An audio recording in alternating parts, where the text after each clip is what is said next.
I started my healthcare career in 1983, it was working on things like wellness and healthcare, containing healthcare costs and all those kind of things we talked about. Gosh, we got to think about that. I don't know.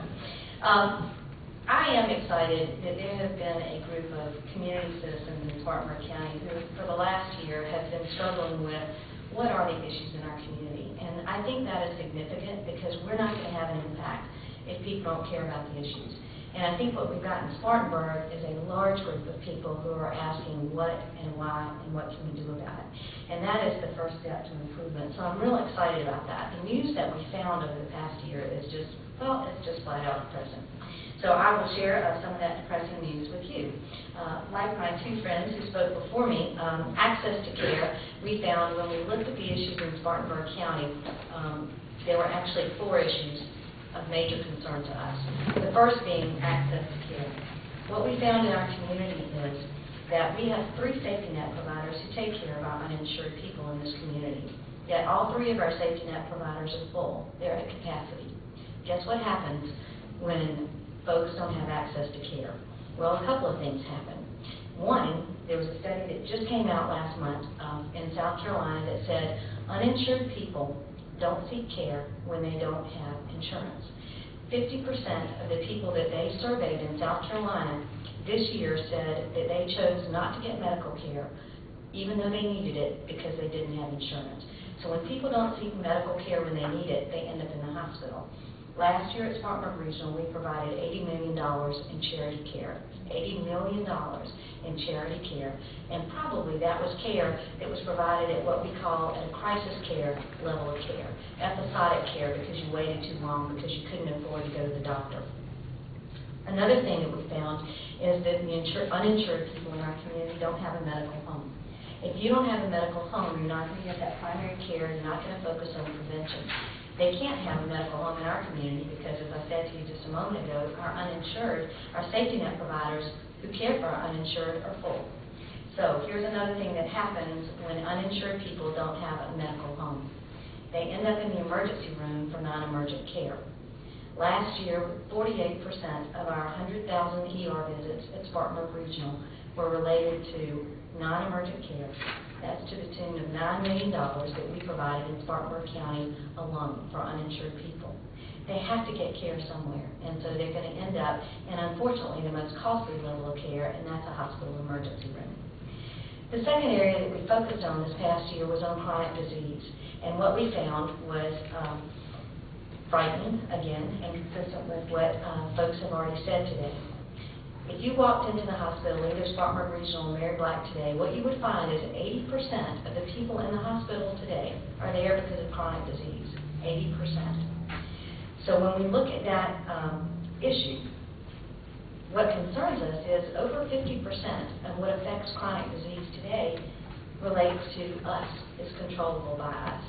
It's the most costly disease out there, it's the most common condition out there, and it's the most preventable.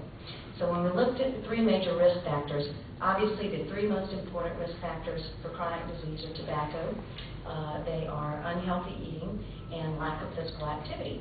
So here's what we found in Spartanburg. 64% of the people who live in Spartanburg County today are overweight or obese. 64%. Not good.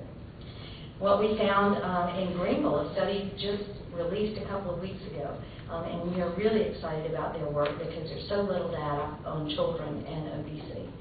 What they found in Greenville County is that 41% of the children in Greenville County are overweight or obese. That is especially frightening because statistics tell us, and my friend who's in public health, who's the expert on chronic disease, should be saying this, not me, but I've learned a lot from her. What we found is that when you look at chronic disease and obesity, actually obesity is much more frightening than tobacco use. Obese people have 30 to 50% more medical expenditures than those who smoke or drink heavily. So obesity is really, if you got to boil it down to one issue that could have an impact for us, it would be obesity. Because it is severely affecting our children and our adults. And when children start getting chronic diseases, which is what is happening today, then they're going to start being sicker sooner. And now, for the first time in our lifetime, children are expected to have a shorter life expectancy than those of us in this room. So we have lots of work to do in Spartanburg County related to obesity. Related to tobacco, we don't look any better in Spartanburg County. South Carolina has some of the poorest rates in the nation for tobacco use, and in Spartanburg County, we're worse. The average in South Carolina is 22% for smoking. In Spartanburg County, it's 25%.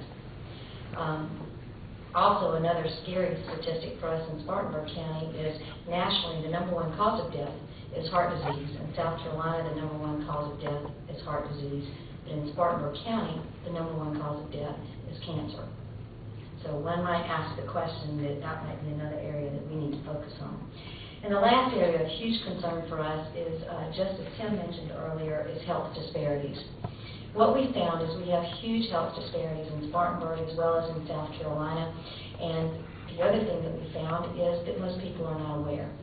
Every week we've had community talks about our findings, both through the Metropolitan Studies Institute as well as the Health Department. And in sharing this data, every time we've asked people in Spartanburg community, are you aware that there are health disparities, that there are diseases that affect certain populations more than others? And we haven't found any group who was aware that there was even a problem. In our area, if you are an African American black male, you will be twice as likely to die from heart disease. You will be twice as likely to contract diabetes, but 3 times as likely to die from diabetes. You will be 9 times more likely to contract AIDS. There are many, many statistics out there like that, and if we're going to address the issue of chronic disease in this community, then getting at the issue of disparities as well as chronic disease and access to care are critical. I think the most exciting thing that I'll say in conclusion is, while the statistics are depressing, the exciting news is there are a lot of people who care about the issue, and I think that is the first step to making an impact, is having people who say we want to do something about it. So thank you.